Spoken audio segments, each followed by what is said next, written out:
Hello students, I am Shweta, your maths teacher. आज हम अपना सेकंड पॉलीगन करेंगे जिसका नाम है क्वाड्रिलेटरल्स। क्वाड्रिलेटरल्स मैंने आपको बताया था, वो होता है जिसकी 4 साइड्स होती हैं और इसका सम ऑफ एंगल कितना होता है 360 डिग्री। इसका मतलब जिसकी 4 साइड्स है उसके 4 एंगल होंगे, तो अगर आप चारों एंगल्स को प्लस करोगे तो कितना आना चाहिए 360 डिग्री।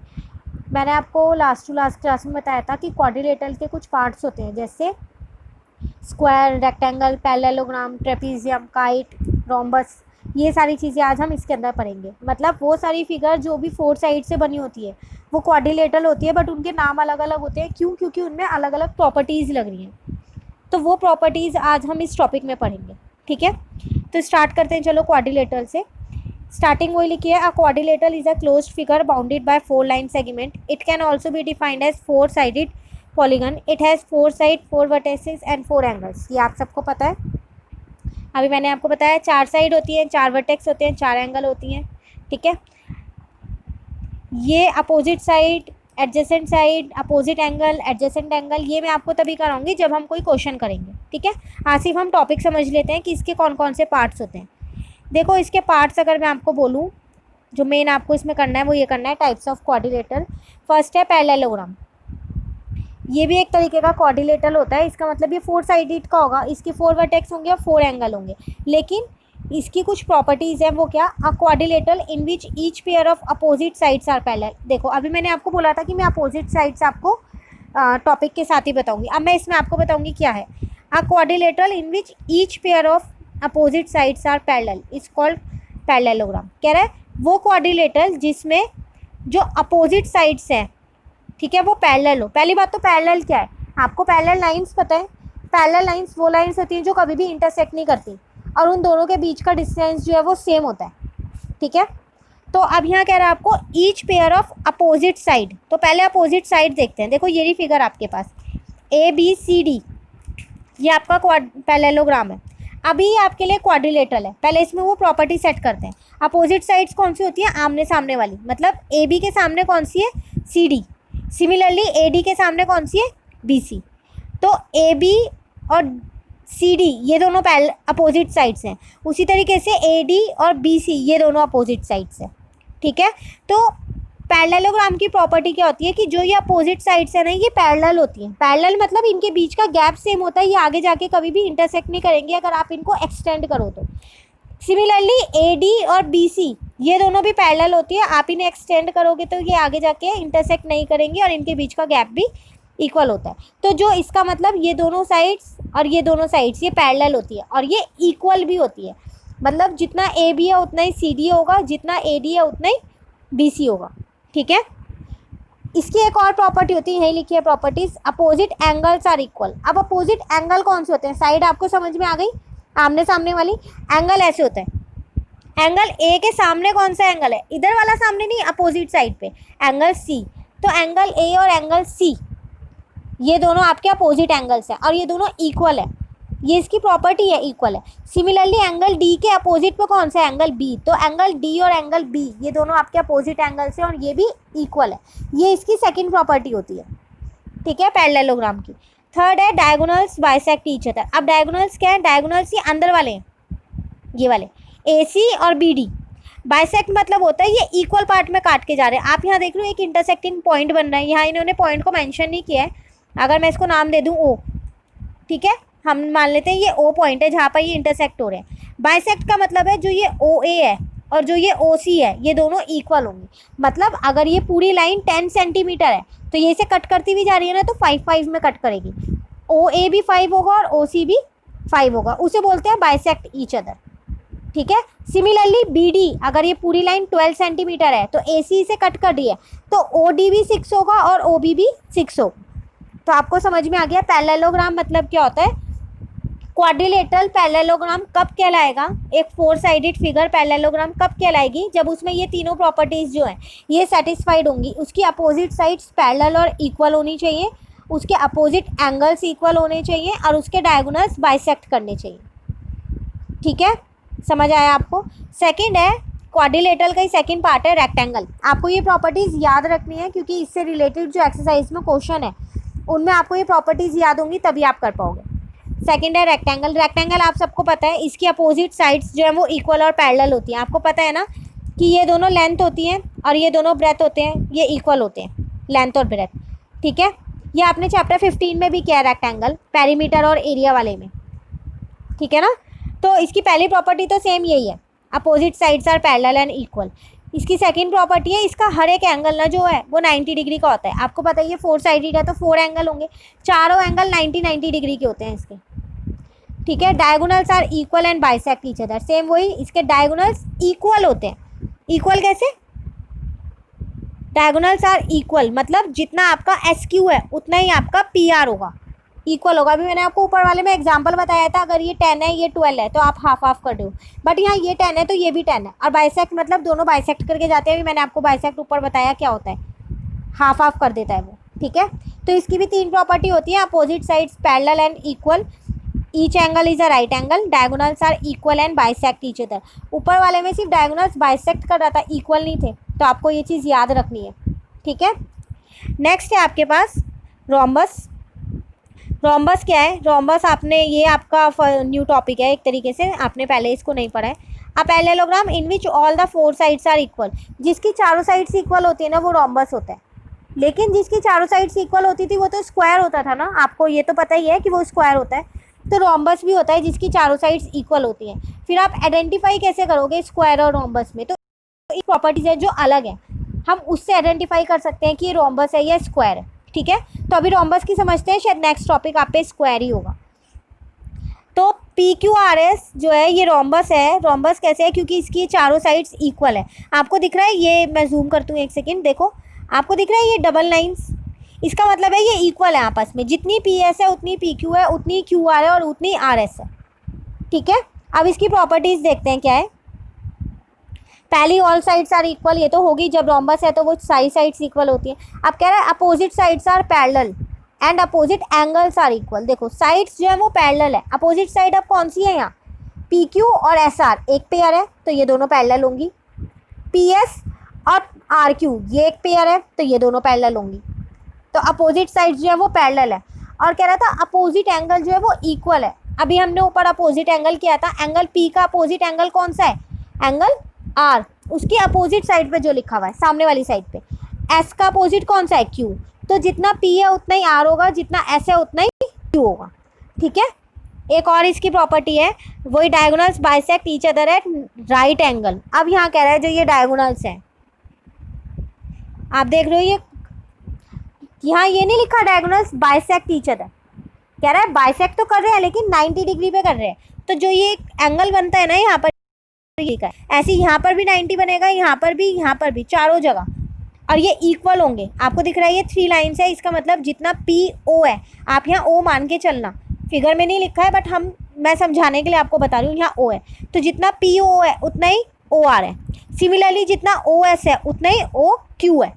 और हर एंगल यहाँ पर क्या बना रहा है? 90 डिग्री बना रहे हैं इधर। ठीक है, तो ये इसकी प्रॉपर्टीज थी रोम्बस की। नेक्स्ट है हमारे पास स्क्वायर। स्क्वायर की पहली प्रॉपर्टी आपको पता होगी, इसकी सारी साइड्स इक्वल होती हैं। ठीक है, इसकी एक प्रॉपर्टी है जो रेक्टेंगल से मिलती है, वो क्या? इसका हर एक एंगल 90 डिग्री होता है। रेक्टेंगल में भी हर एक एंगल 90 डिग्री था, इसमें भी 90 डिग्री होता है। दूसरा, इसकी अपोजिट साइड्स जो हैं वो पैरेलल होती हैं, मतलब पी क्यू और एस आर पैरेलल है, क्यू आर और पी एस पैरेलल है। ठीक है, each angle is right angle, ये मैंने आपको बता दिया है। डायगोनल्स वही इक्वल होते हैं और 90 डिग्री में बाइसेक्ट करते हैं, ये रोम्बस वाली प्रॉपर्टी है। तो आप देख लो इसमें 2 प्रॉपर्टी तो रोम्बस वाली है, ऑल साइड्स आर इक्वल, और 2 नहीं है शायद 3 है, हाँ। All sides are equal, opposite sides are parallel, diagonals are equal and bisect each other at right angle. इसका मतलब ये इक्वल भी है और 90 डिग्री पे ये यहाँ पर एंगल बनाते हैं जब भी ये बाइसेक्ट करके जाते हैं। ठीक है, तो सिर्फ एक ही प्रॉपर्टी इसकी अलग है, each angle is right angle. इसका हर एक एंगल भी राइट एंगल होता है, लेकिन रोम्बस में सिर्फ जहाँ पर बाइसेक्ट होते हैं ये डायगोनल्स, वहाँ 90 डिग्री होता है, एंगल 90 डिग्री नहीं होता। तो अब आपको पता चल गया रोम्बस और स्क्वायर में क्या फ़र्क है। सिर्फ यही फ़र्क है, इस स्क्वायर का हर एक एंगल 90 डिग्री का होता है, लेकिन रोम्बस का हर एक एंगल 90 डिग्री का हो ये ज़रूरी नहीं है। एक एंगल हो भी सकता है 90 डिग्री का, 2 भी हो सकते हैं, पर ज़रूरी नहीं है सारे एंगल 90 डिग्री के हो। ठीक है, तो रोम्बस के सारे एंगल 90 डिग्री के नहीं होते हैं, स्क्वायर के सारे एंगल 90 डिग्री के होते हैं। बाकी सारी प्रॉपर्टीज सेम है, जो रोम्बस में वही स्क्वायर में। तो आप अब इन दोनों को आइडेंटिफाई कर सकते हो अच्छे से कि कौन सा आपका रोम्बस है और कौन सा आपका स्क्वायर है। ठीक है, नेक्स्ट करते हैं हम ट्रेपीजियम। दो रह गए हमारे क्वाड्रिलेटरल के। ट्रेपीजियम, ट्रेपीजियम क्या है, देखो ये इसकी शेप होती है। A quadrilateral in which only one pair of opposite side is parallel. कह रहे सिर्फ एक ही पेयर पैरेलल होता है, मतलब जो ये वाला पेयर है सी डी जो है वो ए बी के पैरेलल होगी, ये वाली। ये वाला पेयर ए बी और बी सी पैरेलल नहीं होते, ये नॉन पैरेलल साइड्स होती हैं ट्रेपीजियम की। तो ट्रेपीजियम ये एक ऐसा है जिसमें सिर्फ एक पेयर पैरेलल होता है अपोजिट साइड का। अभी तक आपने जितने भी किया उसमें हर एक में दोनों पेयर पैरेलल थे, मतलब ये दोनों आपस में पैरेलल थे और ये दोनों आपस में पैरेलल थे, ऐसे ही था ना। बट एक ट्रेपीजियम ही एक ऐसा क्वाड्रिलेटरल है जिसमें सिर्फ एक पेयर अपोजिट साइड का पैरेलल होता है, दूसरा पेयर पैरेलल नहीं होता है। ठीक है, लिखा वही चीज़ लिखी उन्होंने कि a trapezium whose non parallel sides are equal is called isosceles trapezium. अब वो कह रहा है जो ये नॉन पैरेलल साइड्स है, नॉन पैरेलल मतलब जो पैरेलल नहीं है, तो ए डी और बी सी तो है नॉन पैरेलल साइड्स। अगर ये दोनों आपस में इक्वल है, मतलब अगर ए डी 5 सेंटीमीटर है और बी सी 5 सेंटीमीटर है, तो इस ट्रेपीजियम का नाम क्या हो जाएगा, आइसोसेलेस ट्रेपीजियम हो जाएगा। आइसोसेलेस वर्ड आपने पहले भी पढ़ा है जब आपने पॉलीगन किया था ट्राइंगल वाला। अभी तो आप क्वाड्रिलेटरल वाला करो। ट्राइंगल वाले में आपने पढ़ा था आइसोसेलेस ट्राइंगल। वो ट्राइंगल होता है जिसकी दो साइड सेम होती है, इसलिए जब इसकी दोनों साइड सेम हो जाएंगी ना तो ये आइसोसेलेस ट्रेपीजियम बन जाता है। ठीक है, लास्ट रह गया हमारे पास काइट। यह काइट की shape. A quadrilateral in which two pair of adjacent sides are equal. देखो एडजेसेंट साइड्स, एडजेसेंट साइड्स मतलब एडजेसेंट मतलब क्या होता है, एक के बाद एक। मतलब जैसे ए डी इसी के साथ वाली साइड ए से ही कनेक्ट हो, ए बी, ये दोनों है आपकी एडजेसेंट साइड, तो ये दोनों इक्वल होगी। सिमिलरली सी डी, तो इसी के साथ कौन सी है, ये सी बी, ये दोनों आपकी एडजेसेंट साइड से, तो ये दोनों इक्वल होंगी। वैसे भी आप देख रहे हो ये लाइन डली है, डबल लाइन मतलब ये दोनों इक्वल है, सिंगल लाइन मतलब ये दोनों इक्वल है। ठीक है, अब एक बार हम रीड कर लेते हैं। A quadrilateral in which AB is equal to CD and BC is equal to CD. ठीक है, thus ABCD is a kite. In a kite the diagonals intersect each other at right angle. देखो ये है इसके diagonals. हर बार ऐसा नहीं होता कि फिगर ऐसी बने, इस शेप की बने। डायगोनल्स आप कैसे भी ऐसी भी बन सकती है फिगर। तो ये इसका हर एक एंगल 90 डिग्री का है, इंटरसेक्ट जहाँ कर रहे हैं। मैं आपको ये नहीं बोल लूँ कि ये डायगोनल्स इक्वल भी हैं, मतलब OA is equal to OCA ये नहीं है। यहाँ डायगोनल इक्वल और बाइसेक्ट ईच अदर नहीं है एट 90 डिग्री, यहाँ सिर्फ बाइसेक्ट कर रहे हैं। आपको वो इंटरसेक्ट कर रहे हैं 90 डिग्री पे, बाइसेक्ट करके नहीं जा रहे हैं। बाइसेक्ट का मतलब ये होता है इक्वल पार्ट में काट के जाना, बट यहाँ नहीं काट रहे हैं। तो यहाँ OA is equal to OC नहीं है, similarly OD is equal to OB नहीं है। ठीक है, तो ये सारी आपका क्वाड्रिलेटरल का टॉपिक था पूरा, जिसमें आपने कुछ टाइप्स ऑफ क्वाड्रिलेटरल पढ़े जो कि बहुत ही इंपॉर्टेंट है आपकी एक्सरसाइज के लिए। मैं आज आपको एक्सरसाइज के सिर्फ 2 ही क्वेश्चन करवा रही हूँ, वो भी वो जो आपके इसी प्रॉपर्टी से रिलेटेड है। बाकी के क्वेश्चन मैं नेक्स्ट क्लास में कराऊंगी, लेकिन नेक्स्ट क्लास तक आपको ये सारी जितनी भी मैंने आपको ये करवाई हैं क्वाड्रिलेटरल के पार्ट्स आपको बहुत अच्छे से रिवाइज करने हैं और ये प्रॉपर्टीज़ अच्छे से लर्न करनी है। ठीक है, चलो देखते हैं। स्ट्रेट, ट्रू और false. Each angle of a square is right angle का स्क्वायर का हर एक एंगल 90 डिग्री का होता है। राइट एंगल मतलब यस 90 डिग्री होता है। True. The opposite sides of trapezium are parallel. क्या ट्रेपीजियम की अपोजिट साइड्स जो होती हैं वो पैरेलल होती हैं। मैंने अभी आपको बताया था ट्रेपीजियम क्या होता है, इसकी अपोजिट साइड्स जो है वो पैरेलल होती हैं, एक पेयर पैरेलल होता है, तो हम यहाँ ट्रू लिखेंगे। ठीक है, क्योंकि इसका एक पेयर तो पैरेलल होता है ना, इसलिए हमने ट्रू लिखा है। The diagonals of a rhombus are perpendicular to one another. क्या कह रहा है कि जो रोम्बस के डायगोनल्स होते हैं, परपेंडिकुलर मतलब होता है जो 90 डिग्री का एंगल बनाए। हाँ, तो डायगोनल्स यही तो थे, diagonals are bisect each other at right angle. Right angle में 90 डिग्री होता है, तो ये आंसर क्या आएगा इसका, ट्रू।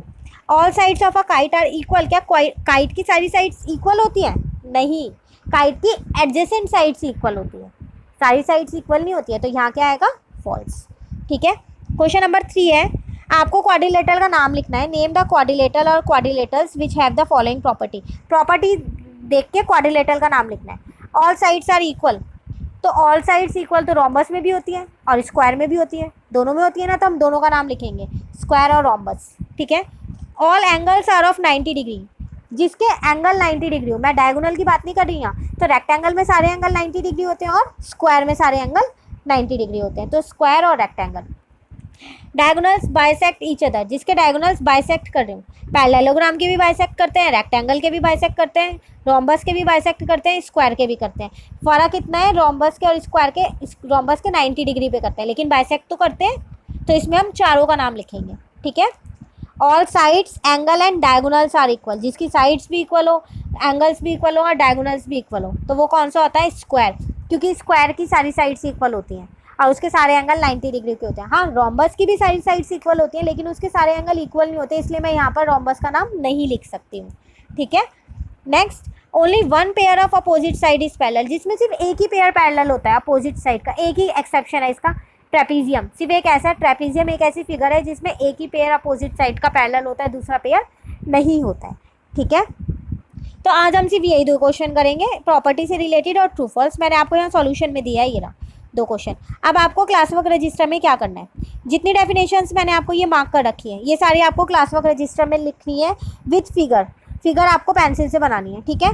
दूसरी बात, जो मैंने ये कट किया है ये आपको नहीं लिखना है पेंसिल से, जो कट किया हुआ है कहीं कहीं पर मैंने कट करके ऊपर लिखा हुआ है, जैसे ये फिगर 11.29 शोज, कट कर दिया, इसकी जगह आपको लिखना है PQRS इज अ रोम्बस, ठीक है। सिमिलरली यहाँ ABCD यहाँ पर है, ये रहा इज़ा, यहाँ काट के ये लिखना है, इसे काट के ये लिखना है। अब मैंने इन्हें कट करके कुछ नहीं लिखा है तो कुछ नहीं लिखना, बस कट करना है, यहाँ से शुरू कर देना है, ठीक है। तो सब बच्चों को डेफिनेशन भी लिखनी है और उसके बाद ये दोनों क्वेश्चंस करने हैं। मैंने होमवर्क में ये नहीं लिखा है कि आपको डेफिनेशन लिखनी है, लेकिन आपको डेफिनेशन क्लास वर्क रजिस्टर में लिखनी है। होमवर्क है complete and revise class work, do question number 2 और 3 of exercise 11.3 in class work register, ठीक है। इसमें आगे ये भी है कि आपको डेफिनेशंस लिखनी है, तो ये मत भूल जाना। कुछ बच्चे वीडियो नहीं सुनते हैं, सिर्फ PDF देख के काम कर लेते हैं, तो ध्यान रखना बेटा, आपको डेफिनेशंस भी लिखनी है, मैंने मार्क करके दिए हैं, ठीक है। और फिगर भी बनानी है, एक ये भी लिखना है आपको बॉक्स वाला, टिक किया हुआ है मैंने, a square is a rectangle with all 4 sides are equal, ठीक है।